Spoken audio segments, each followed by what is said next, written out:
Forget the world's biggest bank robberies. Set aside money heist, Hollywood movies, or masked thieves, because the largest wealth transfer in modern financial history wasn't carried out with guns. It was done through a simple mathematical loophole, a foreign exchange gap.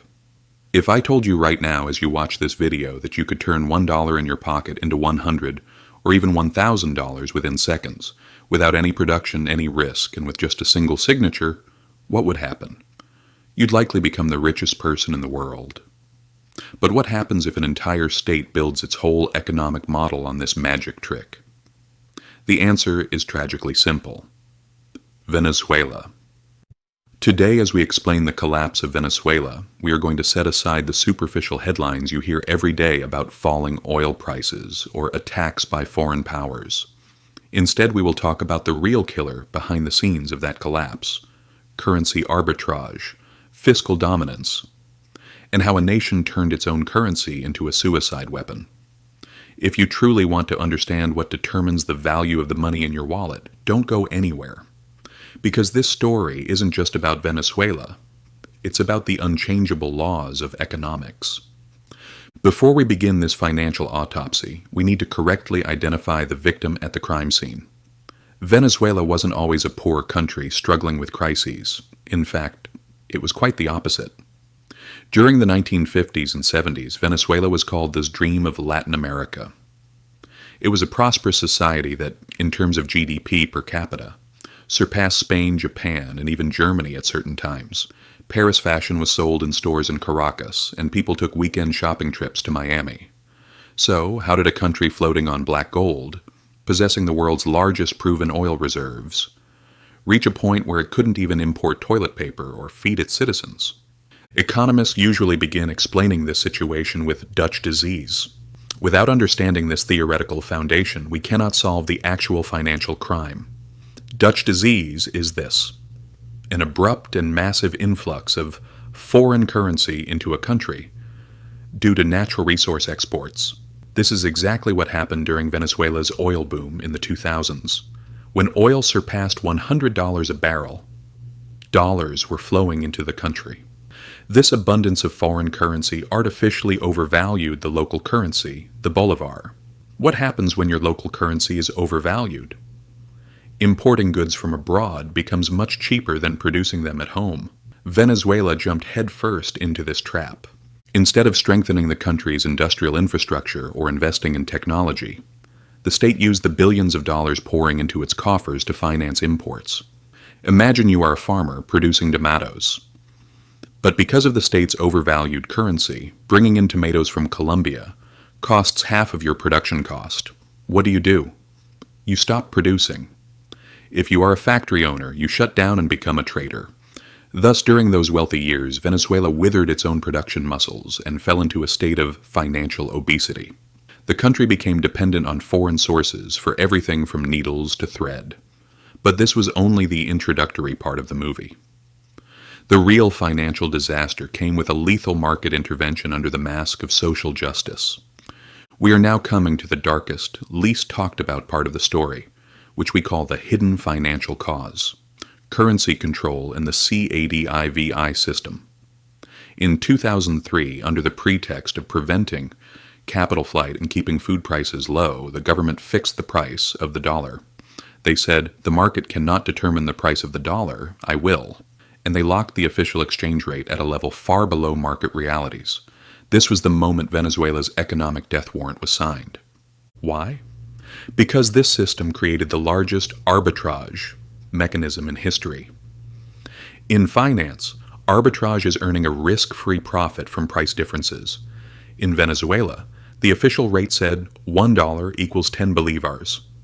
But on the street, in the real market, there was such a hunger for dollars that the black market rate was $1 equals 1,000 bolivars. There was a 100-fold difference.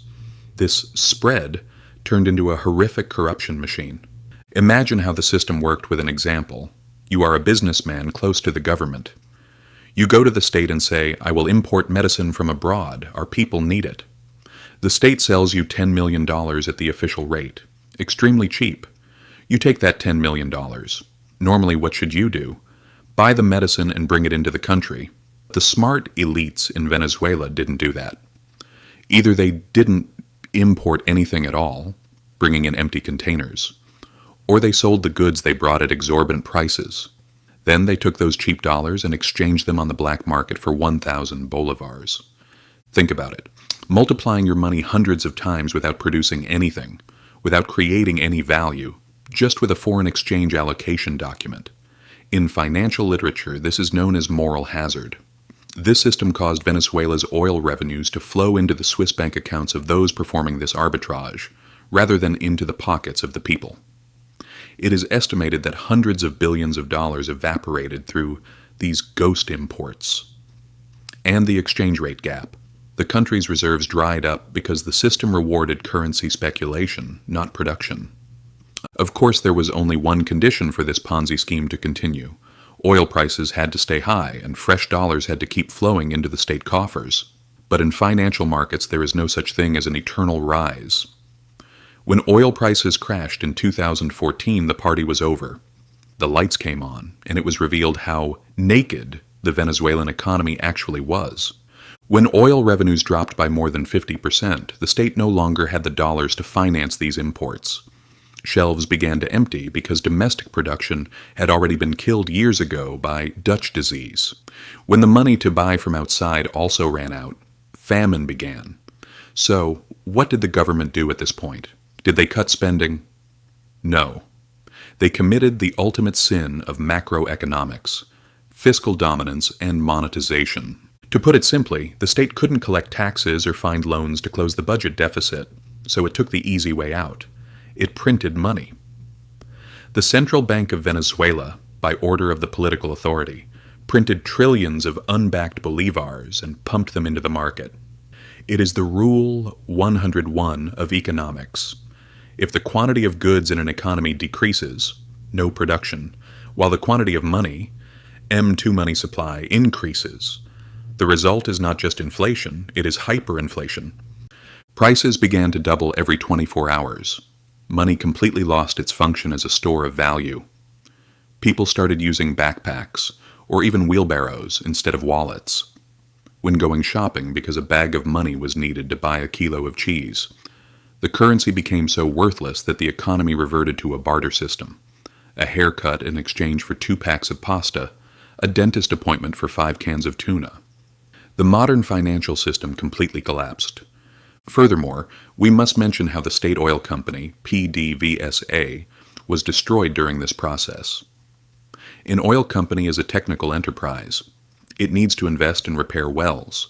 However, the Venezuelan government used PDVSA not like a company, but like a social welfare piggy bank. The company's revenues went toward populist spending rather than investment. Thousands of expert engineers were fired for political reasons and replaced by unskilled partisans. The result? Even when oil prices rose again, Venezuela became unable to extract oil. The wells rusted due to lack of maintenance, and production capacity regressed to 1940s levels.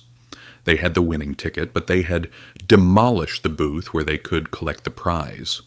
To summarize, the collapse of Venezuela cannot be explained solely by bad luck or oil prices.